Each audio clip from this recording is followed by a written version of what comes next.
waxaan aad iyo aad idinka raali gelinayna codkaa ka soo yeedhay gudoomiyaha xisbiga ucid oonu aad iyo aad uga xunnahay waxaanan leenahay ragga mar walba hadallada ku hadlaya xanafta leh ha ka waantoobaan dadweynaha ama boosaaso ha ka yimaado ama garowe ha ka yimaado ama laascaanood ha ka yimaado dadweynaha waxaanan leenahay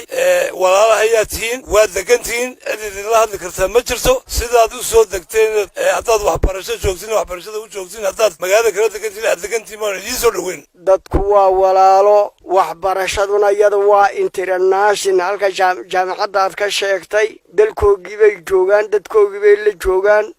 xornimo iyo wanaaggii horey ku joogeen bay imikana ku joogaan iyagana waxaan leeyahay waxaa u dhegataagina dadka la carab dhabay ee halkan maanta ka hadlayno jooga ama arday jaamacad ku jira ama dad si kale u degan ahaadaan halka aniga ka hadlay mid in quseeyo ma mid aad dhigta u taagtaan maaha wasaad u deganeedeen way wasaad u doorateen way ama boorama deganaada ama hargeysa deganaada ama berbera deganaada beesha doonta deganaada hadalkaasi hadal waxa weeyaan ka baxsan nidaamka buuha hadal in quseeyana maaha waxaan ii sheegaynaa hadalka maanta noo kale dareenka uu nigeliyay baan inaga saarina dalku xukuumad buu leeyahay dalku xukuumad buu leeyahay wallah doortay walla yaqaana waa musabix abdi weey